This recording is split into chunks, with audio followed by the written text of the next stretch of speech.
Welcome to episode 1 of The Clubhouse, a new quarterly magazine programme from England Rugby, bringing you up to speed on what's happening behind the scenes in support of the community game. And during the programme, we'll be providing information to help your rugby communities, and we'll be meeting volunteers from across the country to hear their stories.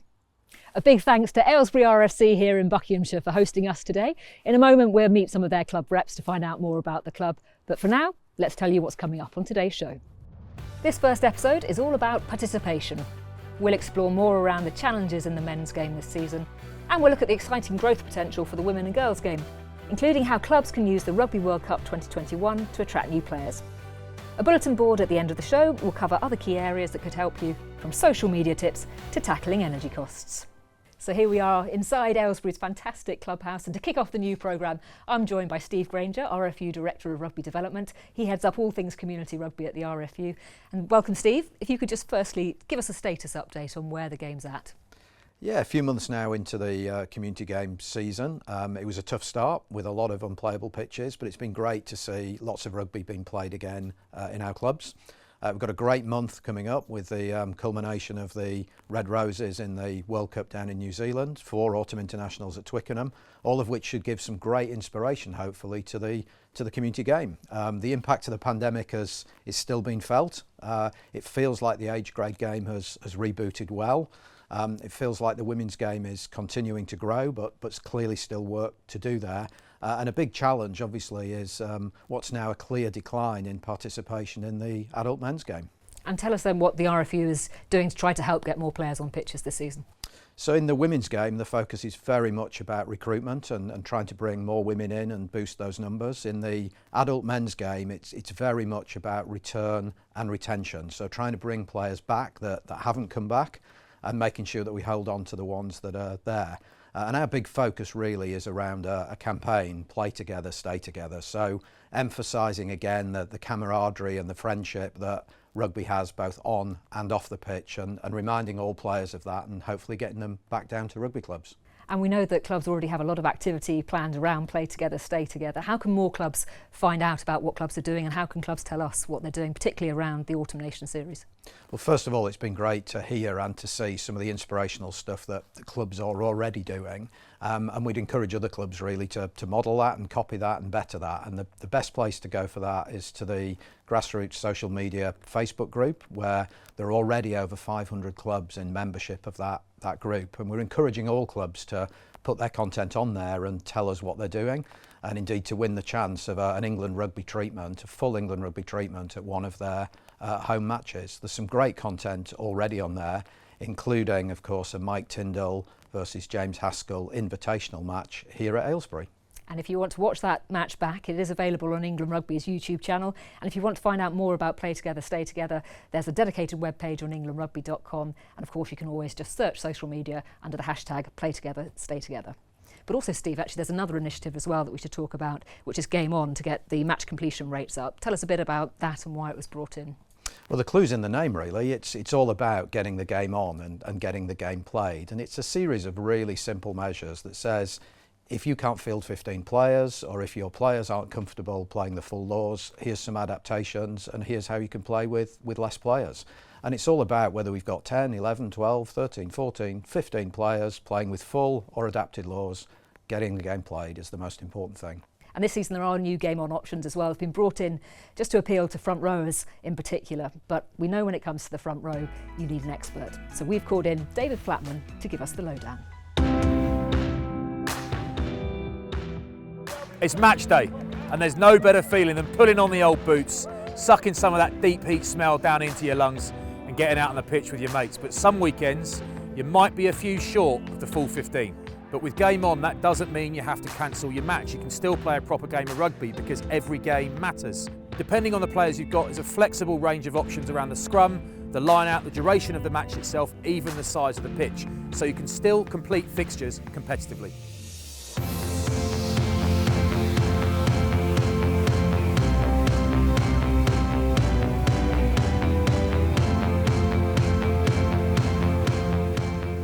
Here's how you can get your game on. Play with 10 to 15 players aside, with rolling subs to make sure everybody gets plenty of action. And if you've not got the full 80 minutes in you, the games can be as short as 40 minutes. And if you need to, you can even make the pitch a little bit smaller, like this. Or even smaller. Bring it in a bit, please. Keep it coming. Keep it coming. Only just show off, is there? We all love a scrum, and Game On lets you adapt it to suit the players you've got. You can reduce the numbers and still maintain a full contest, or have a maximum 1.5 metre push. No props, no problem. Go uncontested so everyone still gets a game. These options can be a great way to introduce players making a transition to the front row in senior rugby.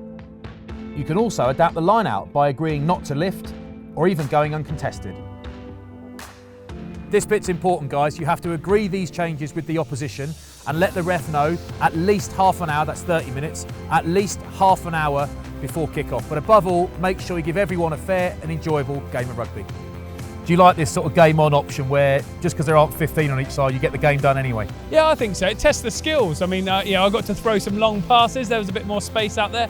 But for me, it was lovely because you still got the scrums, you still got the line-outs, but actually as a game, it's brilliant. What did you make of the 1.5 metre rule in the scrum there? I think for our level, the fitness we are is absolutely perfect. You like the 1.5 metre rule? That's a handy rule. Yeah, it's a handy option especially if they're not an experienced front row, or if one could really dominate the other. You can still get the game done, so that works, right? Exactly, yeah. No, and we've had, I think, one game sort of in the league this season where we played a half with uncontested scrum. So it's just, it doesn't detract from the game, and it sort of means you can play rugby, whereas before you wouldn't be able to. So I think it's a really good thing. But you'd rather play 12 aside than no game at all, right? Oh, definitely. No point in just turning up and turning around. Getting your game on when you haven't got a full 15 keeps players coming back week after week. 10 on 10 one week, 11 on 11 the next, you'll soon be back up to 15 aside. Any game is better than no game. We all just want to play. And if you're anything like me, you want to enjoy the social side of things afterwards too. So get out there and get your game on, because every game matters.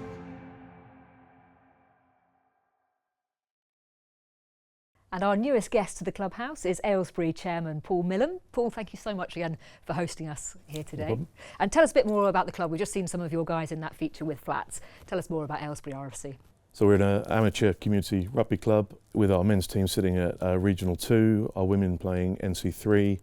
We have 2, sometimes 3 men's teams we can get out, a full women's team and a full complement of age grade rugby.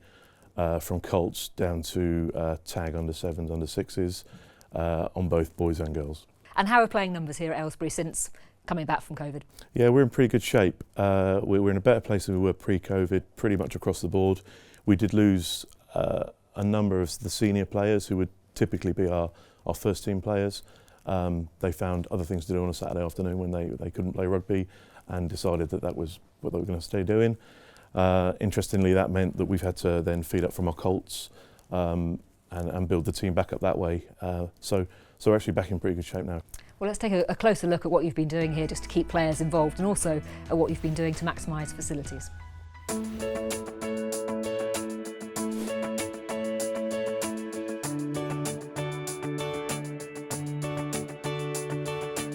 Local round robin started as a concept that we'd had for a few years. We just reached out to a number of local clubs, said would they be interested in coming to a round robin local tournament. We're coming out of COVID, lots of people were feeling disenfranchised with everything, and by being able to come to a club, it meant that they could be around their mates, they could break new friendship groups, especially with the use of the gym here as well. They're able to come along and make new friends. The round robin event's been brilliant, really effective, especially after the last few years. Just playing rugby again was lovely. Travelling, playing teams that we wouldn't normally play in a league situation. So it's a different game, as what it is in a league game, but yeah, it's massive. The facilities here, I think, are some of the best in the country. We've got a fantastic pitch, the 4G pitch. We've got 3 really good quality grass pitches as well. We've got a state-of-the-art gym that we can use as part of our membership, as well as all the new training facilities and the changing rooms. And then we've also got a new bar being built, which has got a cracking balcony and a really great view over the first team pitch. Every penny we raise at the club from functions or membership goes straight back into rugby. And a good example of how we invest in the facility is behind us with the members bar extension we've done, which allows us on a Saturday when we've got games on, not to compromise the players' experience downstairs. We can now do everything post-rugby upstairs. We're very strict here. We don't pay any players, so it's very important that we invest back into make the facility as good as it can be for the players, to attract them here and for the membership more widely. During COVID, the winter survival loan came around via the RFU. That gave clubs an opportunity to borrow at really reasonable rates with a delayed repayment holiday to allow you to invest in your facility to make it as good as it could be to get people back playing rugby. So this is our gym facility that we built just before COVID kicked in, and this gym is a game changer. So they'll be in here personally, they'll be in here as groups. Yeah, it's a pretty well used gym. So we borrowed from the bank to fund the gym, and that's why the winter survival loan was so good for us, because it meant that we could start on the members bar extension now, and the repayments don't start for another 4 years. So we can get this paid off and then move on to finishing that one off. So as part of the gym development, we came in under budget on it, so we had some money available to then start the development up here. So this allowed us to build the classrooms that you see here now, which we can use as meeting rooms, or during the week they're used by James Buckland's Next Phase Academy. We do as much as we can with the whole facility. So if you come during the day, there's a motorcycle training school out in the car park. We've got containers which we hire out. Inside the clubhouse we'll have conferences, meetings, all kinds of stuff goes on in the main hall during the week. So we get as much going at the club as we can at all times, really. We're really pleased with the facility, and we feel the investment we've made will allow us to attract larger membership, more activity, and make us sustainable for the long-term future. And Steve, just looking at that VT, how important is it for clubs to be thinking about diversifying revenue streams? It's absolutely crucial, and it was brilliant to see some of the great examples on that on the video there. As clubs develop and as they grow and as they want to improve their facilities, clearly rugby and the playing of rugby is always going to be at the core. But in order to facilitate that going forward and to fund that going forward, I think we can only ever see a situation where clubs are bringing other sports, other groups, other users into them and helping the revenue streams grow. And what about the round robin approach as well? Yeah, it was fantastic to see that, and I'd really like to ask to Paul, really, how's that all going and how did it come about? It's great. It's just where we found that some weeks we weren't able to get a third team out, and a lot of the local clubs were in the same position, but they had a handful of players with nothing to do, and what you want to do is keep those boys playing rugby. So you get them in one place and do whatever you can, game on principles, just to get the game going. Absolutely superb. And another area, just thinking about getting players on pitches this season, there's been a number of changes to the league structure and also the new Papa John's Community Cup. So tell us a bit more about that and what the changes are. Yeah, it's the first major changes to the league structure in 30 years, and this has all been driven by player feedback over the last few years, where players have clearly said that they want to be playing more localised games, they want to play less league matches, and they want a more varied diet of rugby. And of course the league structure has to also bear in mind club sustainability and the importance of club matches to individual clubs and to their revenue streams. But an important part of that varied diet then is the introduction of a new cup competition, which will take place at the end of the season. It'll be absolutely optional for clubs to enter. They'll be able to make a decision during the season whether they're up for it, and it'll take place at 5 different levels, and clubs getting the opportunity to play multiple matches. And the entry period for clubs will be the first week of November through to the 1st of December, and it's just been announced as well that Twickenham will host the finals for some of the men's and the women's competitions. So Paul, tempted? Will you be entering? We are, yeah. We're just going to monitor the player numbers over the rest of the next part of the season, but we very much hope to be involved in that, yeah. Thought of running out at Twickenham though, that's some carrot. Who wouldn't want to do that? And Steve, I mean, what a statement. First we've got Papa John's coming on board as a sponsor, and then of course Twickenham now hosting some of those finals, and that's on the 30th of April and the 1st of May. How do clubs enter? Yeah, well, firstly, can't wait to see some of the action, both at clubs and indeed at the finals at Twickenham. Clubs really just need to look out for the email that will be coming out in the first part of November, and there's also a dedicated page on the cup competitions at englandrugby.com. Perfect. And it sounds like even Eddie Jones is quite keen on this competition. What do you reckon, Eddie? So imagine playing at Twickenham. You can play at Twickenham if you sign up for the Papa John's Community Cup. It's an opportunity for you to put your team in there and play at Twickenham. So get your pens ready. And it's not just in the 15s game where recruitment and retention are a hot topic. We're now joined by Granville Williams, so on secretary, Bicester Rugby Club, referee for Oxfordshire, And you're the representative for the non-contact at Bicester, is that right? Yes, I am, yeah. Busy man. I try to be, yeah. So tell us about the non-contact offer at Bicester. How many numbers have you got playing? Through the winter, as we are now, a bit contracted, but we could still put out an 8-a-side game every Monday evening and have an hour of that, and then a social drink afterwards. Mixed touch rugby, skills being shown by past rugby players, new people turning up, getting used to the ball handling and step in and just playing for the joy. So we've managed to keep it through the winter, and then we get more numbers in the summer when we're able to go out onto the fields. And how have you found that the Touch Union compares to the previous version of Touch? It's that greater similarity to the rugby union game, that the two touches causing people to go forward, pressurise for possession and for ground, making people work to stay in support, making people work in defence. So it's good fitness level as well as sort of thinking as well. So how do you use the non-contact predominantly? Is it to introduce new players to the game, just for, like you're saying, the fitness, the fun, or is it more as an opportunity to develop and go into the 15s? It started off as a summer pastime for the current crop of players when the season was finished, but actually it then grew into participants from outside of the normal rugby circle, mixed, bringing it down to under 14s. So actually it's just for the fun, for the social, and if people then feel, do you know what, I want to do a little bit more, then they can join the club. And I've also used it as well as a format to take into school outreach, to give them a bit of taste of that feel for rugby, run support, gameplay, and if they're interested further, come and join the rugby club. That's such an easy way, isn't it, to pick up rugby? Yeah, it's absolutely spot on. Everybody needs to be able to pass the ball, run with the ball in hand, make a decision and step. It doesn't have to involve the contact side of the game. I know you've played contact for many years, but why is it that you're now such an advocate, not just for the Touch Union, but also for walking rugby? It's the joy. It's the joy. Obviously retired, semi-retired from playing to then go into refereeing, and I love refereeing and being involved in the game from that centre and helping to guide a really good contest. But everybody truly still wants to be a player, whether their body can handle it or not. So being able to play, a quick game of touch rugby, absolutely brilliant, brings the joy back.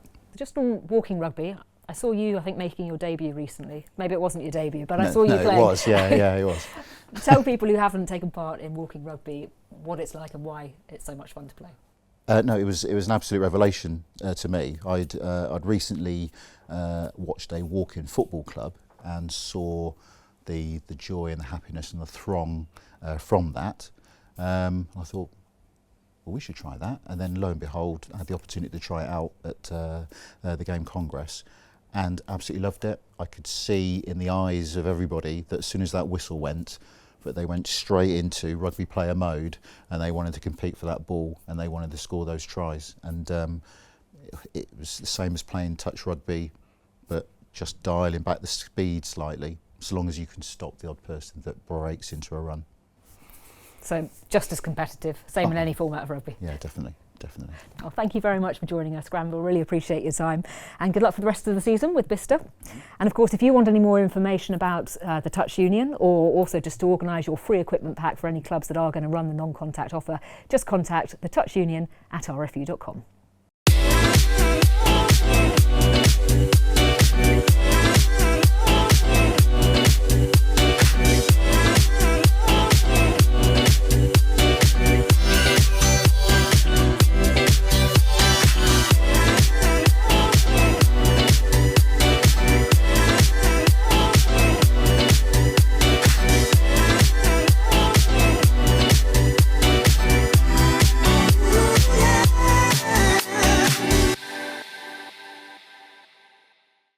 Well, let's move on now to another area of the game which has enjoyed tremendous growth over the last few seasons, and the Red Roses continuing to inspire a new generation of players. Hopefully by now you'll have already seen their brilliant documentary which aired just before the World Cup.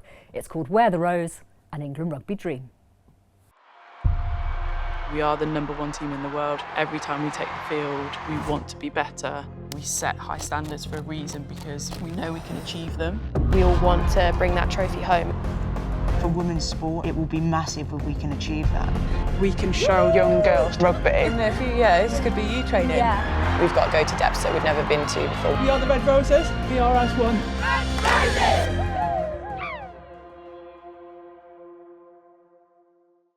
Well, if you haven't seen it already, or maybe you just want to watch it back again, that documentary is still available on ITV Hub. And we're now joined by Alex Teasdale, head of the women's game at the RFU. Alex, what was your favourite bit about that documentary? I mean, it's really hard to pick one favourite piece, isn't it? I think the bit that kept me gripped between the first and the second episode was just being really intrigued to understand more around the women's lives. They are all amazing. Obviously they're professional athletes, but just to be able to get that insight into what their life looks like outside of that environment also, I think, was just really inspiring. And the Red Roses have had us glued to our TV sets, haven't they, despite the early alarm calls, but it's been worth it to see them in action. How would you say to the rest of the game, how can you capitalise as a whole on that increased profile and what England have been doing in the World Cup? Yeah, I think it was one of the things going into this tournament I think we're all a bit unsure of. The time zone is so different, you know, trying to work out how we were really going to, and clubs were really going to kind of get on the back of this, and people have been getting up very early, which has been amazing. There's been some brilliant watch parties at clubs across the country, you know, bars in London, etc. I know, you know, clubs such as Yeovil and Drybrook have put those watch parties on, and hopefully will continue to do so. So I think that's a really great way to kind of get the community engaged. I think ultimately also we want the ball to get into people's hands, and so again clubs have been doing a brilliant job of putting on things like the Allianz Inner Warrior camps, where people can have a go at rugby for the first time, or they get to have another go, you know, at rugby this autumn. And I think it's also really important that we use this profile and we think about what's going to come next. So thinking of, you know, to next year's Six Nations and the season we've got ahead of us, and CBs are doing great things to put on CB festivals for girls, both pre and post Christmas. So lots of great stuff going on. And obviously coming off the back of an exciting World Cup, it's a great time to attract new players to the game. If a club hasn't yet set up a women and girls section, what would you say, what's the best way to go about it? Yeah, really good question. I think there are lots of clubs, particularly over the last couple of years, that have really started to look at how they invest some time in growing their women and girls sections, and there's probably a few different things in here. Just being really mindful of the environment. So if you're walking into a clubhouse for the first time as a woman or a girl, feedback on how it feels, and if you're not a woman or a girl, then find somebody who is to kind of get that feedback. Just think about what the clubhouse feels like and the facilities there. I think the second part is just really making sure that you're focused on the partnerships you've got in a local area. So schools, colleges, you know, universities, other clubs. That critical player mass is really coming. The numbers are ramping up, but working together will obviously be hugely beneficial. I think the last part here is just the formats of the game. So we've mentioned Allianz Inner Warrior camps, which are brilliant, give women and girls that first go at feeling what contact rugby feels like in a really safe environment. We also have the Touch Union, which is a non-contact version of the game, and a number of other versions as well, which clubs can use. And it's not just playing numbers, is it? It's also thinking about volunteers, match officials, coaches. Yeah, 100%. It's a whole ecosystem and how it all works together. There are some really great resources on the Keep Your Boots on page of englandrugby.com, which help to look at how you can recruit and retain coaches, match officials and volunteers. They can come from within the game, but there's also some really great examples of people that have, you know, just been inspired by sport and women's sport and want to come and help. So it's definitely worth reaching out to broader groups as well. And there's also been some changes this season to the girls' age bands and also the under-16 girls England Rugby Developing Player Programme. Can you tell us a bit more about that and what the rationale is? Yeah, sure. So we'll take those two separately. So the age band piece has been really, really important. It's been great to be able to change the age bands from those kind of odd year age bands and a 3-year gap at under 18.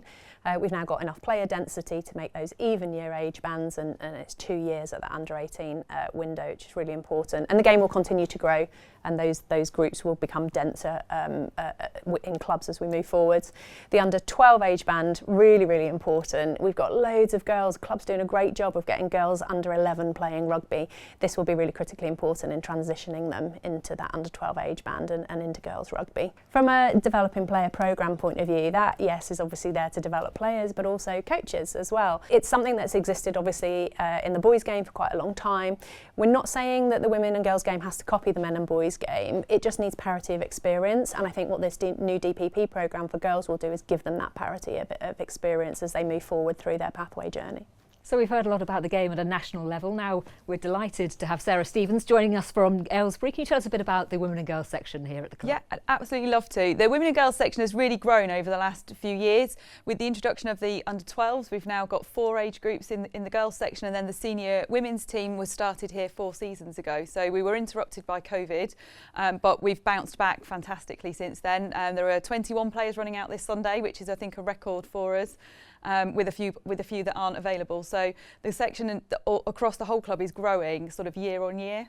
And how did you start personally? Was it minis and juniors or was it more recently? No, I started when I was 39 at the beginning of the women's team 4 years ago.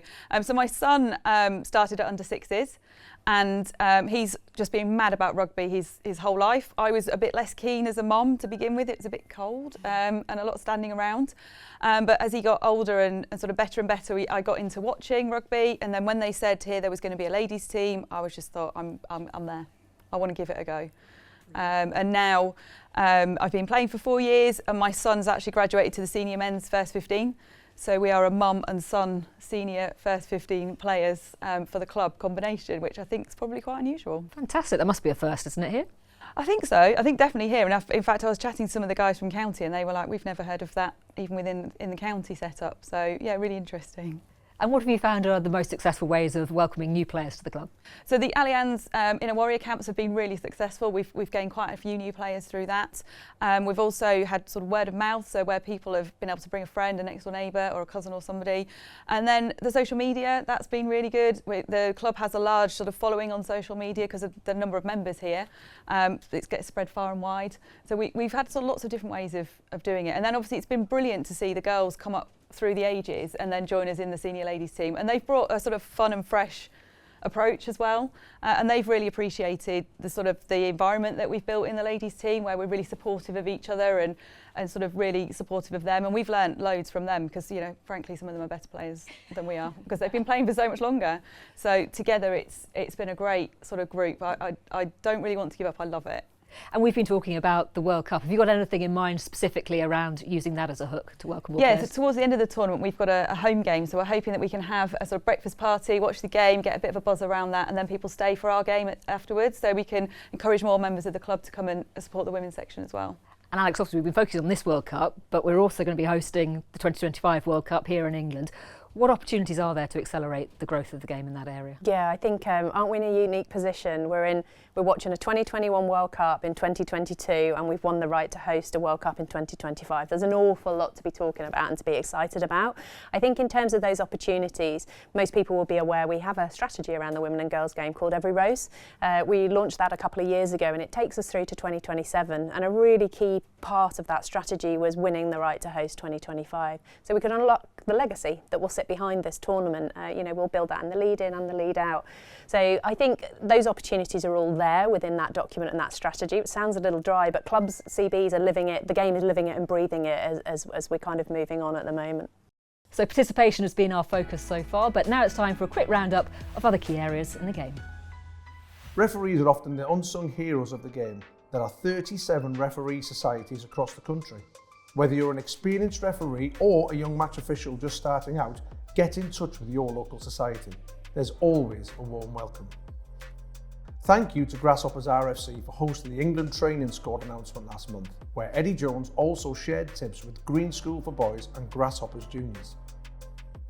Please make sure your coaches and players are using the Active Injury Prevention Exercise Programme. Also, that your rugby communities are fully aware of Headcase, the RFU's concussion awareness and education programme. All coaches involved in the game should complete the Headcase module. If in doubt, sit them out. Remember that alongside our usual support, the online Community Rugby Help portal houses a huge range of resources to help club volunteers in their roles. A topic on all our minds at the moment is energy efficiency. You can find some help on that on the RFU Club Support YouTube page. Over 60 hints and tips for energy efficiency measures are available on England Rugby's Running Your Club page. We've also spoken to our RFU coach developers to see how clubs can structure training to reduce floodlight use without sacrificing performance. One of the most important things with sessions is that they have a clear purpose. Laying out equipment and training areas in advance is a real benefit to keeping sessions flowing. Think about players that arrive early and use this to develop personal skills and social connection. The use of Activate is really important throughout our sessions to help reduce the risk of injury. More details of this can be found on the England Rugby YouTube channel. Base the session around the FIT principles.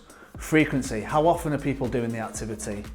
Intensity, can you manage the intensity between low, medium and high, making sure that players are getting experience of all?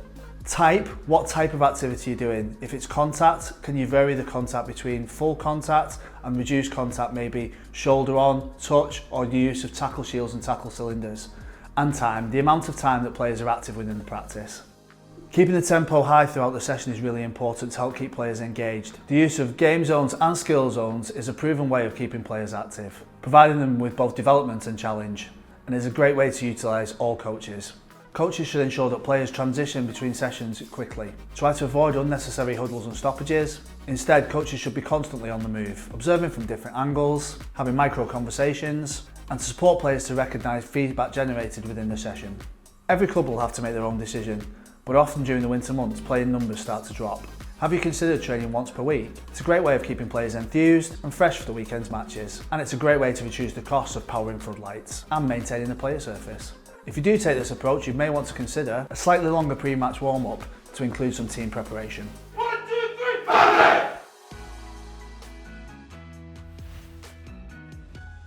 We're going to round off today's show with a bit of fun and a lot of style. It's time for GrassrootsBeauts. We've teamed up with ITV and Premiership Rugby again this season to make sure the community game gets its slot to shine. Here are some of the game's most recent gems. So, Leamington scrum, George Jacobs the number 9, controlled by Ali Whedon, involving Jacobs again. This is Sam Nunn, outside to centre, Harry Johnson, winger Connor Chamberlain adding some impetus, neatly avoiding the referee as well. Ed Gray keeps it alive. Ooh, that is lovely to Gareth Shuttleworth. And now James Dunn. Where's this taking us? Here's Louis Harvey, and he's taking us all the way to the line. What Leamington are all about. Magical. Here we are this weekend in lovely Harrogate, enjoying a North 1 match in the Women's Championship. Visitors Barnsley pushing hard, but Harrogate scrum half Pippa Curley seems to have it under control. Gets it away to Louise Dawson. 19th birthday last week, first season with the club, works in the hospitality business, an eye on joining the army and an eye for adventure here. That is fabulous stuff. Over the 10 metre, over halfway, everybody trailing in her wake, and Louise Dawson with one for the scrapbook, one for the family. So remember to post your team's highlights on social media, tagging in @RFU, @Prem Rugby, and include the hashtag GrassrootsBeauts, and you never know, your team could end up on national TV. So that's all we've got time for today. Thank you for joining us. Thank you to our guests. And we look forward to seeing you again for the next episode of The Clubhouse, when we'll be going to Bolton Rugby Club. Bye for now.